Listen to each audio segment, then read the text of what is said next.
Hi, I'm Charley Oliver-Holland. I'm 18 years old and I live in Monmouthshire in South Wales. Hi, I'm Francis Brown.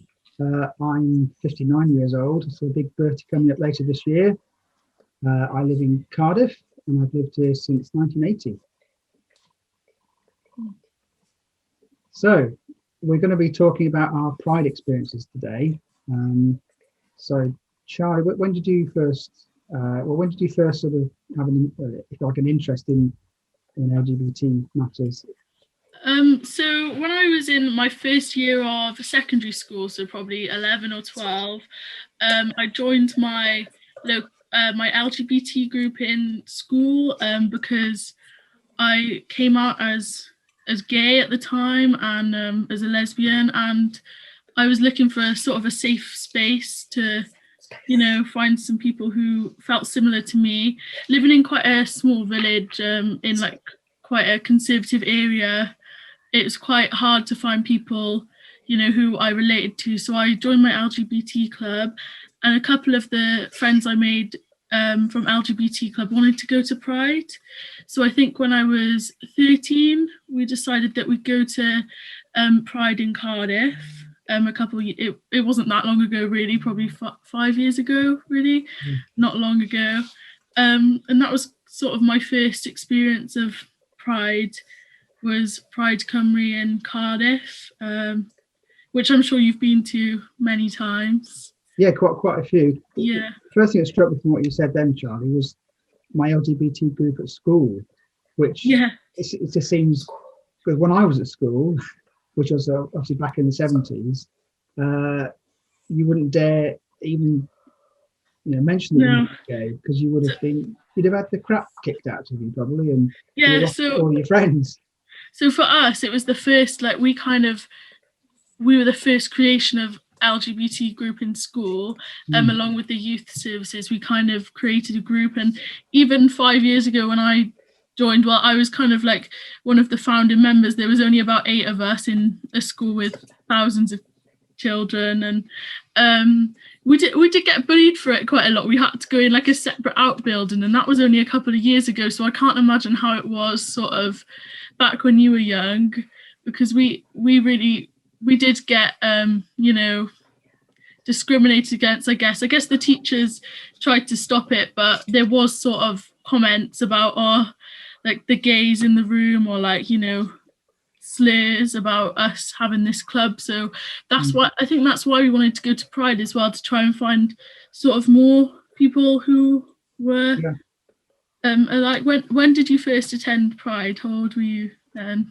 Well, the first Pride that I remember, because there were a few things happening in the early 80s, because I came out in 1979, back in my hometown, which I was 17 at the time, which doesn't sound particularly young now, but at the time I think it was quite young, because I was still at home, and obviously the first person to tell was my mother. We found out that I was gay as my mother, which was quite traumatic and emotional for both of us. In fact, one of the first things she said was, "You can't tell your father," which we did eventually. But so I came to Cardiff in 1980. I did work for a few years, and I then went to university in 1984. So one of the first things I wanted to do was to join what was called the Gay Soc. It wasn't LGBT then; it was just Gay Society. So I went on to the King's Cross pub, which was on the Hayes. It'd been the gay pub for, I think, since the 70s, and it was the place where we went to socialise with the gay people. And I was all excited about being a student. I was a bit of a mature student. I was 23. So I was able to leave the world of work behind for a few years, which felt like a big relief. And I was very excited, went along, and there were the grand total of 4 people there, me included. So I thought, oh, is that it? So it was a bit of a letdown. But one of the guys there was a guy called Tim Foskett, and he was 18. He had come out that summer, and he was very enthusiastic and excited about life, and he wanted to change the world, basically. So he through his charisma and efforts managed to get more and more people involved in the gay society. And eventually, I think there were probably around about 15, 20 people coming to meetings, which, was a big increase. And I remember I think it was the beginning of 1985, probably the beginning of that term, Tim said, I think we should have a gay pride march in Cardiff. And you could hear the jaws thudding on the bar tables with, like, excuse me, a gay pride march in Cardiff? Are you completely insane? But he wasn't. And he, through his personality and the enthusiasm that he would generate, we actually decided, or we set up the first march, gay pride march in Cardiff, which was took place in the summer of 1985, which was so that was basically my first pride. Was there public backlash because of that? No, I mean, basically we tried to get some publicity for it, so we contacted the local paper, the South Wales Echo, and they did print a story about it. It was actually reasonably neutral, I'd say. It did provoke some letters in the letters page. Somebody was quoting the Bible, but then that letter in itself produced quite a few letters saying, don't be so stupid, and let's just live together and get on with each other. And the police, they weren't supportive as such. They were just neutral. It was like, this is march. We have miners' strike marches. We have all sorts of things. It's just another group of people marching.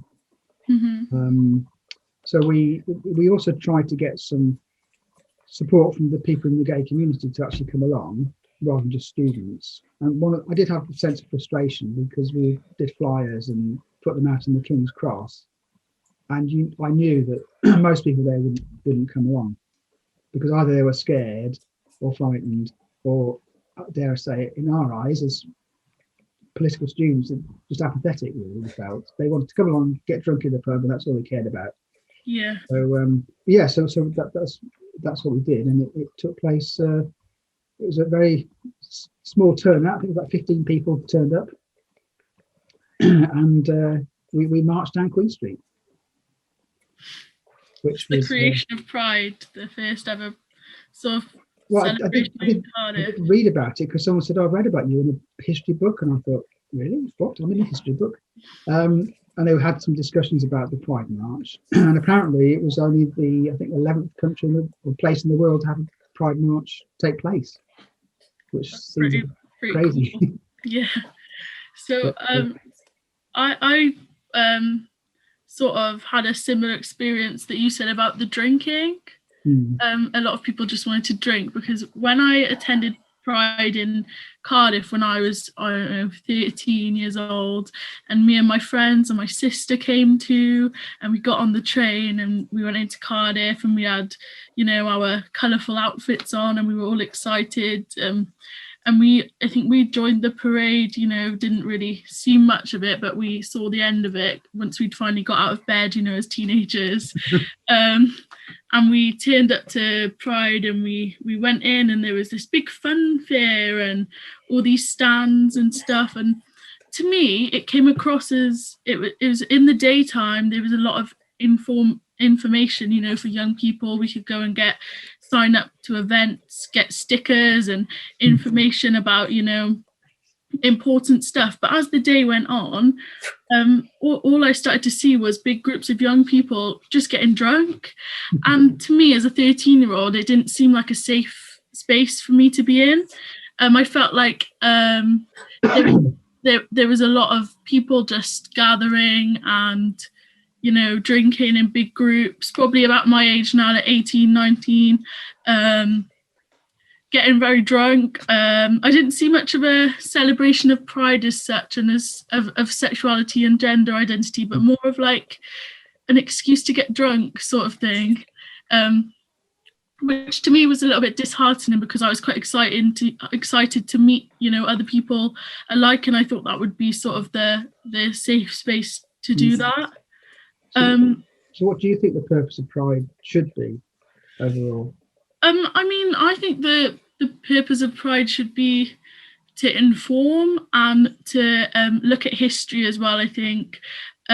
because obviously, like you said, a lot of people have gone through a lot to get LGBT people sort of recognised in the way that they are now, and also to celebrate, but maybe in a more inclusive way, because alcohol and drug use is very traumatic to a lot of people, I think, and also age appropriate for me as a 13-year-old at the time. Everyone getting drunk wasn't appropriate for me, and I don't know whether that was me being biased, but to me it wasn't the sort of place where I could go and celebrate who I had just found I was. I'd just come out, I thought, oh, brilliant. It was more, there was a lot of people just getting drunk. So kind of on the back of that, we did some work later on to kind of reflect how we all felt about that day. I think what's interesting is that when we did the march back in the 80s, I went to a few in London as well around about that time. It was very much, I mean, it wasn't such a celebration. It was a demonstration. It was, at that stage, the age of consent was different for, well, gay men it was 21. I think lesbians didn't have a law because apparently Queen Victoria didn't think they mattered or existed, so there was no law about lesbians. And there's no employment protection, etc. So we had a lot to be angry about, really, to try and change. So I think you had that very split, if you like, between the demonstrators on the march were political, and the people who just wanted to get drunk were in the pub and stayed in the pub for their own safety and for they couldn't be bothered, really, some of them. So I think the difference now is that it's a much bigger group of people, obviously, because it's gone from 15 to 40,000, 50,000 people. And it is, I think, definitely more a celebration. Yeah. That's what it's become. And I guess the danger with celebrating something and having a party is that you forget kind of, well, there are still things that we need to be angry about. Maybe. There is still definitely further to go. Yeah, definitely. I do take on board that I've been at Pride in recent years, and the numbers are staggering. And to walk along the streets with your placards and in the various groups and to see thousands and thousands of people lining the streets is just unbelievable, really. And when when they were on the streets when we marched, we got a few strange looks. We got a few people swearing at us.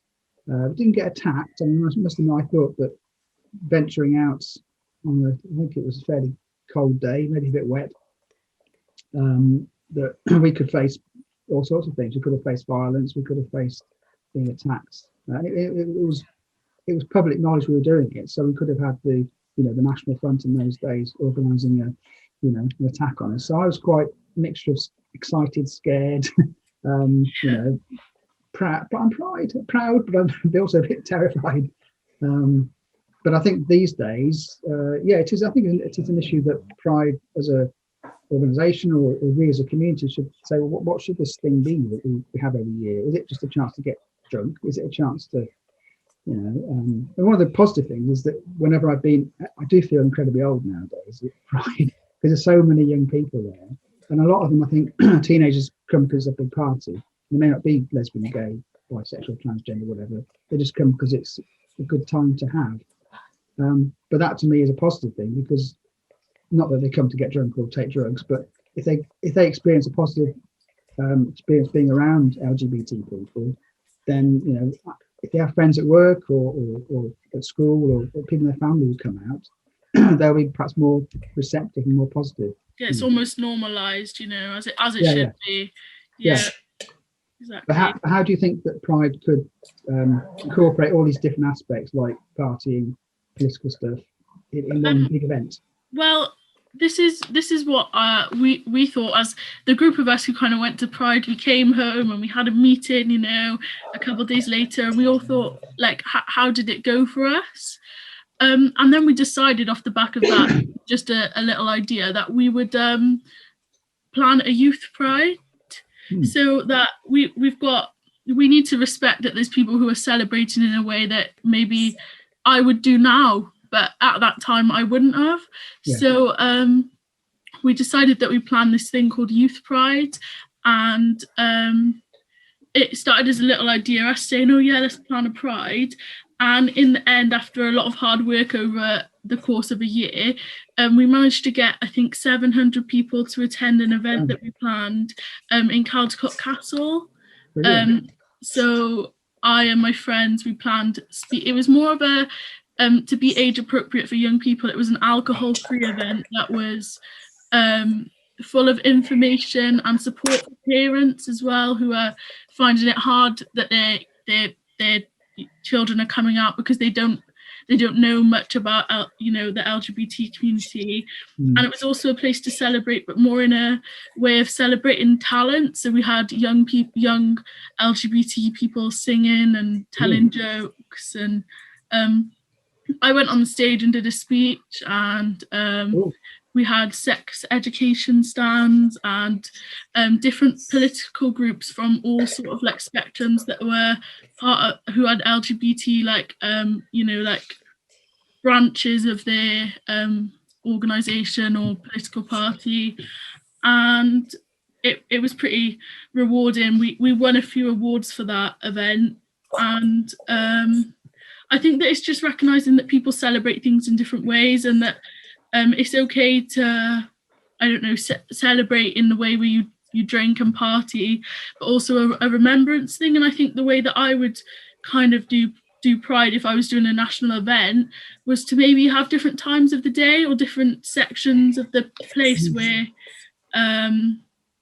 people can celebrate in different ways. So maybe have a party tent and then have an information area, which is kind of what happens, but maybe have like specific events or days or times that are no drink times, or no, or just more times to remember history or remember, or to remember what work still needs to be done. And I think you have that at Pride in the morning. You have the protest, the march. But I think there should be maybe more of that, to kind of represent those people that are still dealing with hate crime every day, because I've done some work with my sort of local youth council, and being a member of the Welsh Youth Parliament, I've done some work about how hate crime is still really prevalent in young people and old people who are part of the LGBT community. And I think just realising that there are still issues there would really help Pride to be a sort of better place, I think. I think you're definitely right in terms of there's still work to do. I think it's quite easy sometimes, I'm if you like a white middle class sort of guy who's 59 and I guess comfortable, shall we say, and you live in a little bubble of friends and family, and you kind of forget sometimes that there's, I always, it strikes me when I see programs and read about places like Chechnya in Russia, where it's just hideous. It's worse than it was perhaps 50 years ago, that people are being rounded up, put in prison and killed just because they're gay. But in places like Uganda, there's been all sorts of issues there. But also, as you said, there's still hate crimes in the UK, and it takes place in Wales probably every day of the week. But we don't actually hear about them. So I think as long as that is carrying on, yes, we can party, and it's good to celebrate, but let's not forget that there's things that we need to still work towards. And I think something that Pride has done things like there's a faith tent, and they have different activities. It may be that it's tricky, isn't it? Because quite a few years ago, I was trying to help set up a gay centre in Cardiff. And for Pride, I think it was about 10 years ago, we had a tent, a separate tent, which we organised ourselves. We tried to put things on during the day, like discussions and the quiz and sort of various things like that. And hardly anybody came into our tent. But in the evening, we had a little disco going on, and also it started raining, and it was suddenly heaving. So, but there again, does it matter if there's only 3 or 4 people there for a talk? Because maybe for those 3 or 4 people, it's an important thing, and they want to discuss history or talk about politics. Yeah, exactly. I think that about like hate crime and hate crime in the UK, I think that even when I said I was planning a Pride event, we had local politicians sort of backlash and say that they wouldn't support it, or they didn't think that it was appropriate for young people to be involved in that type of activity, or have that sort of information given to them at a young age.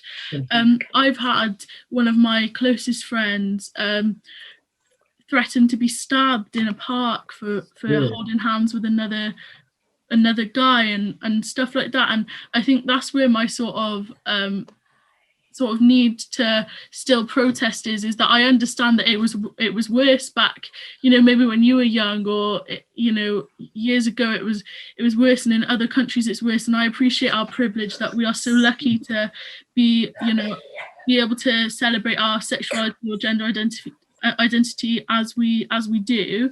But I also think that there's still space to grow because of things that I've personally seen happen to people close to me, comments that have been made to me that make me feel that there's still not equality as such, even though the laws, in law, gay people can get married now, amazing. And it shocks me how recent that really was as well. That was in my lifetime, and I'm not that old.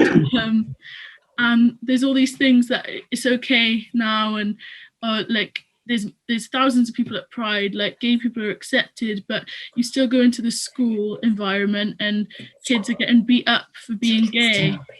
And I just wish that one day, there'll be some sort of equality, and that something can be done in the rest of the world too, but that people are appreciated for their sexuality and it's not even questioned. It's just a thing that is part of you. It's not abnormal to not be straight.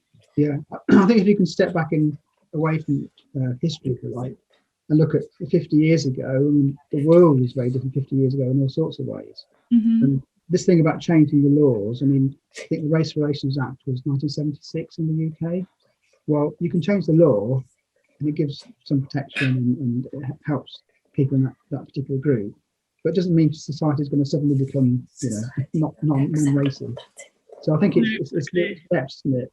I think when you're my age, which is a long time away, but I hope when you're my age, you'll be, in a world where you can walk down the street holding hands, and maybe there'll be one person out of 1,000 that might take two, give it a double take. I remember when my partner and I went to Amsterdam in 1982, I think 81, 82, and we just thought it was the gay place to go in Europe, which it was then. And so lots of gay guys went there on holiday, and there's lots of bars, and it was a very liberal place, very hippie place. So we were holding hands in Amsterdam, and I felt really awkward and uncomfortable. Nobody really batted an eyelid. Nobody sort of like said, "Oh my God, they're holding hands," but it felt really weird. And even now, I don't hold my partner's hand very often in the street, because it just, you grow up and you'd be a kind of program, don't show affection in public because you might get beaten up or harassment. Or I think I even feel that, like, with holding hands with a girl going down the street, you think you've heard all these things like, oh, like, what if someone's kid sees that and they're gonna turn gay? And even like in what is supposed to be such a progressive society like now, I still feel like uncomfortable with that. Obviously I'm not gonna maybe be worried about getting like killed or something, or like really hurt, but like the looks you get and the sort of the comments are still kind of there. And I think it's kind of hard for some people to realize when we are celebrating, that it's okay to, be part of the LGBT community now, that people do still experience that every day. And that seems like such a minimal thing, but when it's all the time, it still gets to you when you've got family comments and comments from strangers. It can really make you think, I wish, society was okay with this, I suppose it's a kind of catch-22, isn't it? Because if every single LGBT person showed like affection to their partners in public, fairly quickly the world would cotton on, oh, there's actually quite a lot of us around. It's like, oh, so what? But because it's quite rare, I mean, even I get a bit surprised. I was in my hometown coming back on the train a couple of years ago, and there were two young guys, I think probably students, who were like just just embracing and kissing each other goodbye sort of thing. And I was like, I was quite, oh my God, isn't that great? And I thought I couldn't have done that when I was young. But if more people do that and show affection, and it's just like normal, then I guess gradually it's not abnormal, is it? Because it's just. Yeah, I think it kind of comes from some sort of internal homophobia as well, Yeah, from the fact that like you've been told your whole life that it's not okay, and now it is okay. We know that we know that it's okay, but you think something in the back of your mind says, but what are all these other people going to think?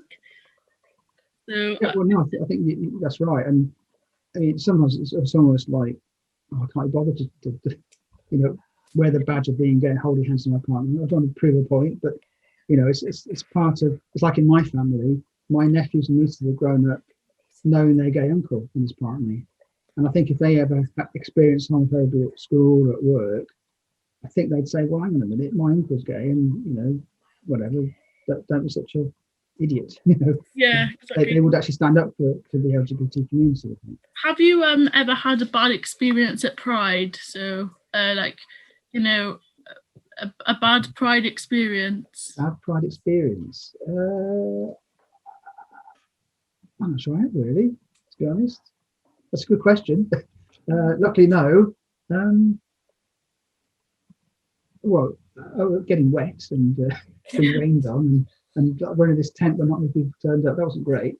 But no, I mean the first I think it was called Mardi Gras, which they had in 1999, which was the first big event. And they said they were going to do this. And having been on the one in '85, I thought, really, they're going to get a few hundred people. It's going to be a disaster. Here we go again.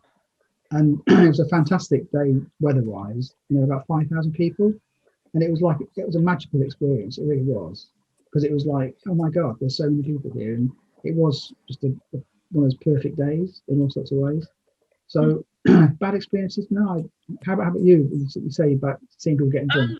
I mean, I've never had a bad experience of Pride itself, but I have had an experience where I've sort of walked out of the Pride sort of gate, say in Cardiff, and been like, I don't know, kissing a girl, and had the sort of church, like I say, a religious sort of group sort of like come at us and really sort of say stuff to us, and I just thought we just didn't think anything much of it and sort of walked off. But to someone who is maybe a little bit more insecure about their sexuality or a little bit younger, this was only a couple of years ago now, I think that could have been quite like, whoa, like, is this not okay sort of feeling. But other than that, no, not really. No. I mean, there was a I think one maybe two people on the march, which had been 2019, holding placards about religion, but to be honest, they just got not ignored, or people were laughing at them really, because it seemed so ludicrous. They were saying, "God doesn't like you. He made me. What do you think?" and stuff like that. So, where I mean, you said about your first Pride. Where would you like to see Pride, say in 10 years' time, as an experience? Do you think it's still need Prides in 10 years' time? I'd like to think we didn't need Pride, but I guess it would still be nice either way to celebrate the past, and I think there is still more work that needs to be done, but I'm hoping that it won't be too long before Pride will not be a necessary thing. But to me right now, Pride is still necessary, due to the fact that I'm a young person and I've still experienced discrimination for being part of the LGBT community. And I think that I'd like to see Pride to be maybe more inclusive, which sounds strange, but more inclusive of, I don't know, the disabled community and young people, and more racially diverse, everyone being included in Pride, because I feel like there's still people that I've spoken to who go to Pride and don't feel accepted. But I'm hoping that in the future we're going to see a world where sexuality and gender identity isn't a prevalent factor, you know, you just kind of, that is who you are. Yeah, well, I think that's right. I think, I mean, every generation that comes along, I think there's more acceptance in that generation, so that somebody who's growing up today and they're, you know, who's 15 or 16, I think there's probably most of those people are quite cool about people who are LGBT. You know, some will have an issue for whatever reason, because of the church or being involved in right-wing politics, maybe. But I think, so I'm hopeful that every generation, certainly in the UK and in Wales, will be growing up in a world where being homophobic is unusual and frowned upon, and same with racism. That I hope, being optimistic, that every generation there's less racism, there's less sexism, etc. Yeah, I think personally, it being a young person, I see homophobia being less sort of like prevalent than a lot of older people I've spoke to see it as when they were younger. But there still seems to be a lot of transphobia as well. Yeah. Which is a problem that I think that Pride needs, you know, Pride will hopefully in the future help eradicate a little bit. But there's a lot of transphobia in my school. There was, and a lot of just lack of information and lessons in school about the LGBT community, specifically like trans people. Yeah, I think trans is one of those. It's whether it's how we were back in the 70s in terms of it's not new. It's always been around, but it was much more underground and hidden, I think, until the last perhaps 10, 15 years. I remember when I was in London, I think I was before I came out. I was about 15, 16, and I saw someone on the underground platform, and it was a trans person, and it was visibly, you could tell it was that person was. And my first thought was, oh my God, how brave that person is, because they're obviously going to be seen by people and identified as a trans person in the late 70s, I think it was. And you know, it's a bit like, there's a guy, have you heard of Quentin Crisp? He was well, he did all sorts of things, but he was a very out there gay guy in the 20s and 30s in London, and he'd go around dressed like a peacock, and it was pretty obvious that he was gay. And this wasn't like 1970 or 1980, this is like 1930, 1940. And I always feel people like that, such incredible heroes of mine, because they didn't go out sort of possibly going to be spotted as being gay. They went out almost on a crusade and just visibly demonstrated what they were. And they were attacked and beaten up regularly.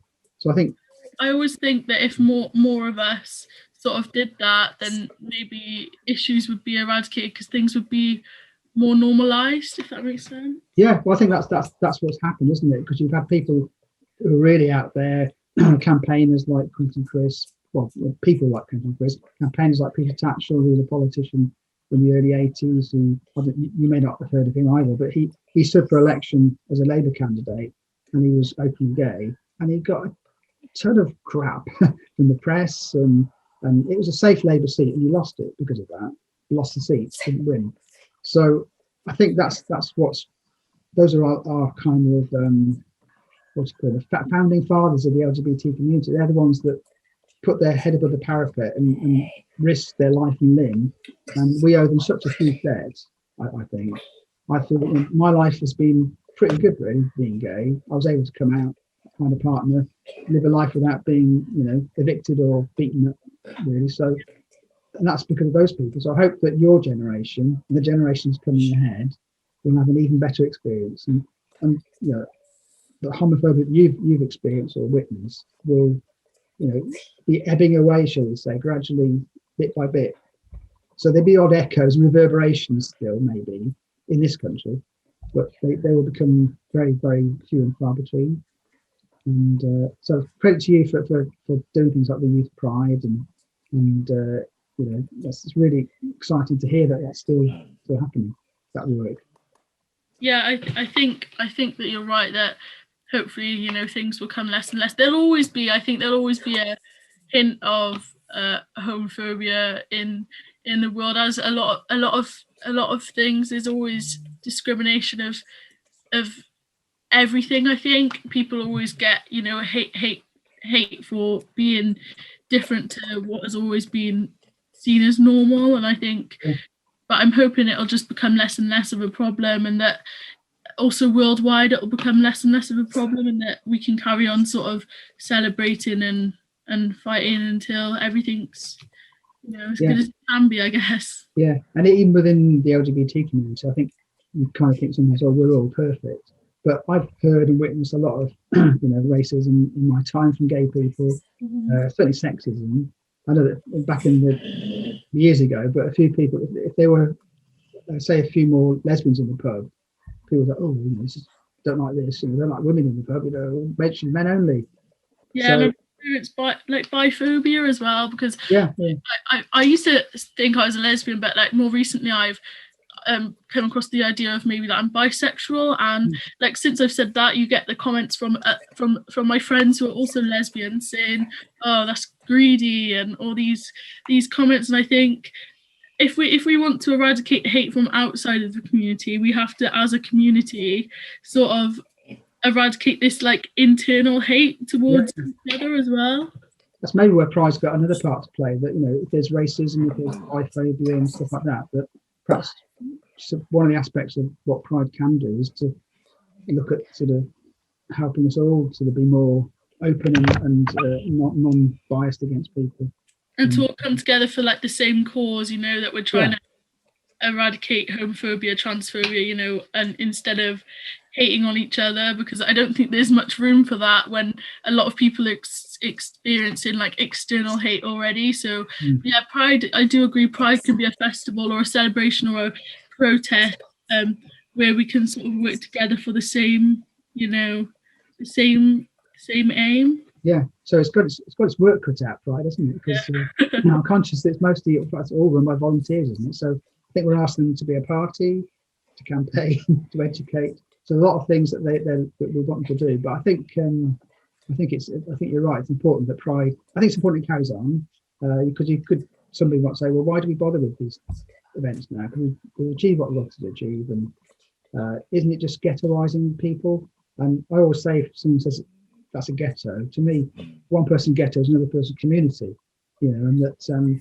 my identity is important to me, the same way that if you've got a black person, they're being black is important to them. It's part of their identity. And I think for me, that will maybe in 1,000 years' time, if things go and we're still alive and we haven't got wiped out, I think maybe it'll be like these terms won't exist really. Maybe. Hopefully, maybe.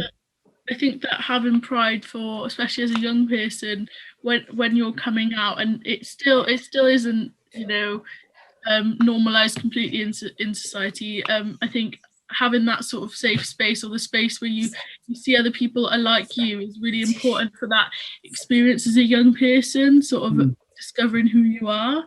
So I think that Pride will be important, especially for the near future. I'm not sure, say, as you say, in 1,000 years' time, but for now, as we still experience issues, and it's still the history of,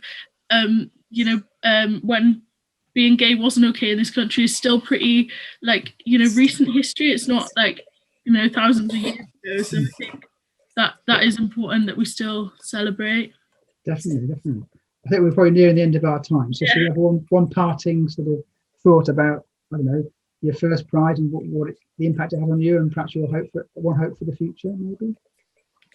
Yeah, sure. So I think being 18 years old, my first Pride, it was very inclusive. There was lots of people there. It was a big celebration of the LGBT community, and I hope that in the future we can carry on celebrating, but also appreciate and acknowledge that there's still more work to do, and acknowledge all the work that has been done by the past generations, and all the struggle that's been faced as well. Brilliant. Yeah, I think for me, my first Pride, the Cardiff Pride, I think perhaps one of the overriding memories, if you like, is that it was a small number of people, but sometimes it only takes a few people to do something to perhaps have a bigger impact. A little stone in the pond does give ripples. So maybe people like Tim, and I'd always sort of give him credit, that people like Tim Foskett, who inspired and organised the first march in Cardiff, have had a huge impact on people down the years, and I hope that Pride will carry on, and it'll be a place where people can come and enjoy themselves, celebrate, learn, be inspired, meet friends, maybe meet their partner, and that all that hard work that goes into it doesn't get ignored and overlooked, because it's an incredible thing they do every year. Hopefully they'll do it again this year in 2021, and we can all start living again. So great, that was brilliant. Thank you, Charlie. Enjoyed that conversation.